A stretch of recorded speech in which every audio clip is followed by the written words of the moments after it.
Over 1,000 years ago, a beautiful woman marries a prince, but on her wedding day, the emperor falls in love with her and concocts a plan to steal her away from his own son. Little did she know this K-drama style love triangle would not only lead to her rising to become the most powerful woman in the world, but would lead to the demise of the greatest empire in Chinese history. This girl, known as the most beautiful woman in China, was young Guifei. How did her tragic story transpire?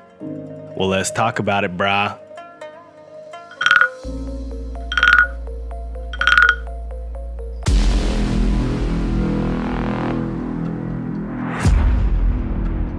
The youngest daughter of four is born in Yongji, modern-day Shanxi province during the reign of the Tang Dynasty, considered one of the zenith points in Chinese history in terms of wealth, power, and stability.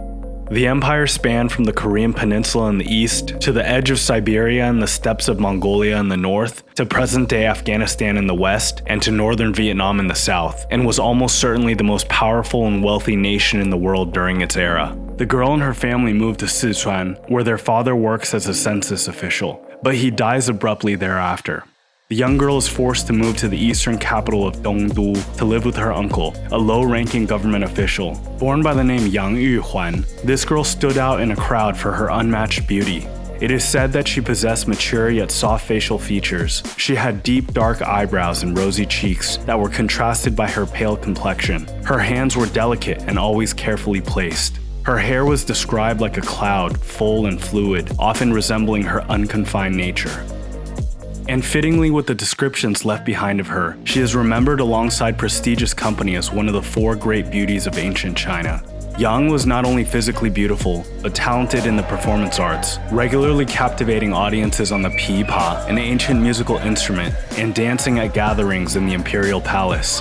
The Tang era was known for its liberal culture relative to other dynasties, and was considered the golden age of dance in Chinese history, where women often performed at social gatherings prior to the spread of conservative values in later centuries, which introduced practices like foot binding and the confinement of dancing to opera performances. And the Tang era didn't only enjoy freedom of expression through art forms, but also through physical attraction in general, as attitudes were at their most liberal point in pre-modern Chinese history. Women commonly wore clothing which left their partly exposed, and Yang Guifei was no exception. She later made quite a name for herself amongst the elite class of China, influencing fashion trends with her glamorous silk dresses. She is even credited with the invention of the hezi, a type of undergarment. At the height of her power, 700 laborers were conscripted to sew fabrics for her.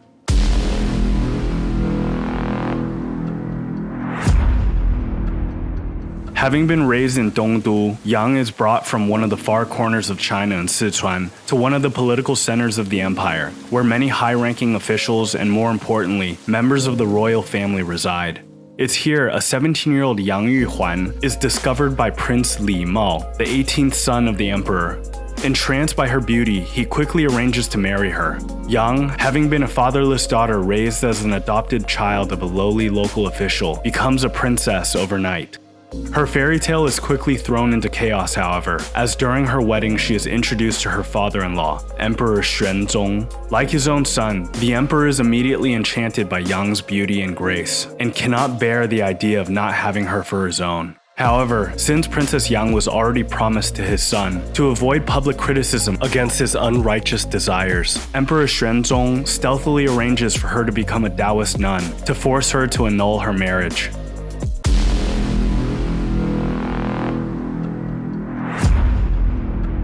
Yang stays for a brief time as a Taoist nun in the palace, before Emperor Xuanzong makes his move and acquires her as an imperial consort after bestowing a new wife on his son. What Yang Yuhuan thought of all of this is uncertain. On one hand, her status rises exponentially by becoming a consort of the emperor himself as opposed to a prince, but on the other, she is demoted from the title of a first wife to the title of a concubine. Not to mention, status and titles aside, the awkward fact that she ends up in a love triangle with the son and his father. However she felt, she makes the most of the situation, and at 26 years old, would quickly become the favorite consort of the emperor. With the emperor overcome by love, he showers his new concubine with all that she desires, and bestows upon her the title of Guifei, the highest title that can be awarded to an imperial consort. On one occasion, Yang angers Emperor Xuanzong in a jealous argument, and he has her banished to one of her cousin's estates. With her absent from his company, he falls into a deep depression and ultimately would have all her favored treasures and imperial meals delivered to her while she is away. Hello? You order Chinese food? My offense deserves death, and it is fortunate that His Imperial Majesty did not kill me, but instead returned me to my household. I will forever leave the palace. My gold, jade, and treasures were all given to me by His Imperial Majesty, and it would be inappropriate for me to offer them back to him. Only what my parents gave me, I would dare to offer. After realizing how much he needs her, Xuanzong orders Yang's return, and from then on he falls even more deeply in love with her, and no other imperial consort would hold his attention again. Xuanzong not only showers blessings on Yang, but also all her kin. He bestows posthumous honors on Yang's father, and grants her mother the title of Lady of Liang. Her 3 older sisters are conferred the ranks of Ladies of Han, Guo, and Qing, and it was said that whenever the noble women were present at imperial gatherings, even Emperor Xuanzong's own sister, the imperial princess, did not dare take a seat more honorable than the sisters of the emperor's favorite consort. Yang Guifei herself becomes the most powerful woman in the world. Despite her technically low status, when entering a room with other royal family, consorts, and high officials, all bow to her above all else second only to the emperor, and refer to her as Nyangzi, an honorific normally reserved only for the empress or the first wife of the emperor. Even many of Yang's extended family members, including uncles and cousins, are given positions in high office, despite many being inexperienced and incompetent. This act would begin sowing the seeds of conflict to come for both the emperor and Yang herself. In the far corner of the empire, over 1,500 kilometers or nearly 1,000 miles away from Chang'an, a 33-year-old half-Gok Turk, half-Sogdian officer by the name of An Lu San quickly begins rising through the ranks while serving in the Pinglu army on the frigid frontiers against the semi-nomadic tribes and kingdoms of modern-day Manchuria. He is described as a handsome man of great stature, both tall and wide, though he would grow increasingly overweight in his later years, with a charming and persuasive personality. However, after launching a failed attack on the Khitans and the Shi against his commander's orders, An is sent to the capital to be sentenced to death by the emperor. Upon their meeting, however, Xuanzong, seeing potential in the young general, pardons him against his advisor's wishes and sends him back to serve on the front lines. Over the course of the next 5 years, the Pinglu army sees several major victorious campaigns in securing the dynasty's borders in Manchuria, and the army is promoted to a military circuit, making An a military governor over the region.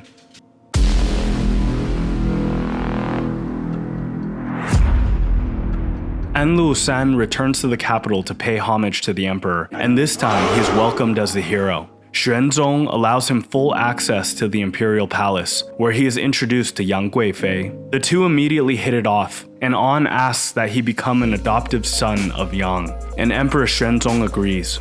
On one occasion, he bows to consort Yang before bowing to the emperor. Not being of Chinese descent, foreigners were often referred to as barbarians during dynastic history, leading An to state, "Barbarians bow to mothers first before fathers." Xuanzong, now believing An to be loyal to him as a son to a father, shows him even greater favors. The emperor gifts An a grand mansion in the capital, sparing no expense, built with walls adorned with the finest jade in the empire. Over the years, many advisors and high officials warn the emperor of their suspicions of An's loyalty towards the crown, suspecting him of making plans to consolidate power to overthrow the dynasty. But the warnings always fall on deaf ears. By this time, An is overweight to the point of obesity, and the emperor Xuanzong on one occasion asks him, "What does this barbaric belly contain?" Other than a faithful heart, there is nothing else. Emperor Xuanzong was so won over by An Lu San, he even refuses to investigate whispers throughout the capital that his favorite consort, Yang Guifei, is having an affair with An.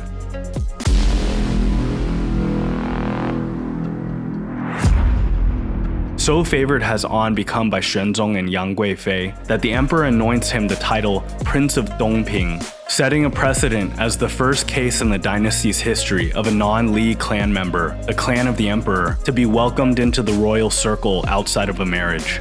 Where trouble really begins brewing for young Guifei is when her incompetent cousin, young Guozong, is promoted to chancellor. Guozong, a known hothead with a knack for making enemies, despises An Lushan, regarding him as an out-of-place barbarian that conned his way into the imperial circle. The two openly quarrel, to the point where the chancellor, out of spite, arrests and even executes members of An's staff at his private estate. By this point, and unfortunately for Yang Guozong, An Lushan is arguably the most powerful military figure in China. Having led many successful campaigns in the northeast frontier, he is considered a national hero and possesses unparalleled loyalty from his men that would obey his orders over the emperor's.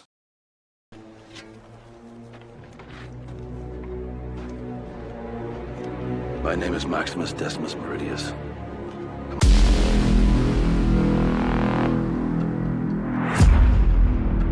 In retaliation for the execution of his staff members, An orders his northern army to descend on the capital in December to bring Yang to justice. En route to the capital, imperial forces are defeated by An's army one after another, and eventually, at Tong Pass, the last major imperial defense is destroyed. With the situation becoming desperate, Emperor Xuanzong, along with consort Yang, her family, and his immediate clan members, secretly flee Chang'an, heading towards Chengdu. An Lushan's forces overtake the capital city of Chang'an, and the most populous and wealthy city in the world is set ablaze, killing and displacing the majority of its 1 million inhabitants.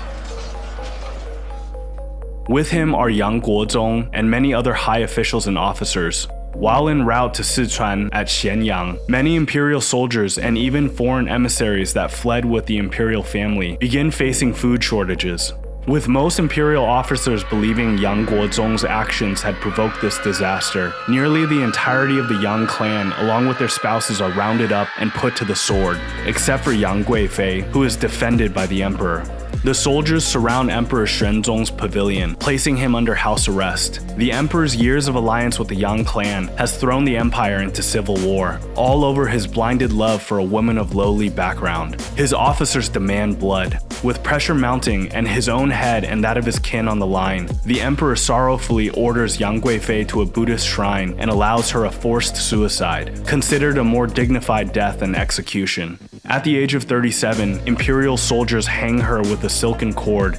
She is buried at Ma Wei without a coffin, but with masses of fragrance wrapped in purple blankets.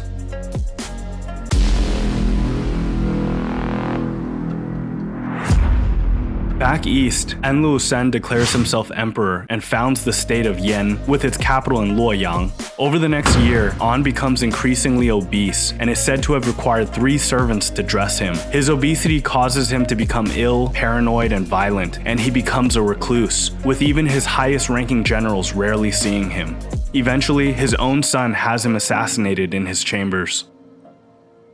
A year later in 757, with the Yan kingdom facing infighting amongst its leaders following the death of An Lushan, the new emperor, Su Zong, recaptures Chang'an and welcomes his retired father back to the capital. Xuanzong's first concern before returning is to head straight to Ma Wei to locate his greatest love's body and rebury her with honor. High officials speak against it, pointing out that the Imperial Guard might again mutiny if he did so. However, Emperor Xuanzong secretly sends eunuchs to rebury her with a coffin. When they find the body, it is badly decomposed, but the fragrance bag buried with her is still fresh. The eunuchs return with the fragrance bag, and upon its presentation to Xuanzong, he weeps bitterly. When he returns to Chang'an, he has his most talented painter create a picture of consort Yang in a secondary palace and often goes there and lament to view the portrait. Some legends say that Yang had actually been rescued, escaping to Japan to live her remaining life there. In Japanese, she is known as Yokihi, and her final resting place was at Atsuta Shrine, where she found refuge. A water spring in Nagoya is dedicated to her. The An Lushan rebellion, which spanned from 755 to 763 AD, is regarded as one of the deadliest conflicts in human history, with some estimated death tolls at up to 36 million, killing approximately 1/6 or 17% of the world's population. To put that into perspective, World War I resulted in the death of only 1 to 2% of the world's population. Though some modern historians believe that the actual death toll may have actually been less, and attribute inaccurate estimates to later Tang's difficulty in gathering accurate census data following the war. Either way, a lot of people died. The rebellion was the direct cause of the dynasty's decline and led to rampant successionism amongst regional warlords during the later half of the dynasty that continued into the 5 dynasties and 10 kingdoms period for decades after the ultimate fall of the once great and powerful Tang Dynasty. While there are numerous other factors that likely contributed to the rebellion and the collapse of the empire, one can't help but wonder how differently history would have played out if not for the tragic story of the most beautiful woman in the world. If you enjoyed this video, please consider liking and subscribing. It makes a huge difference in allowing me to create more content like this.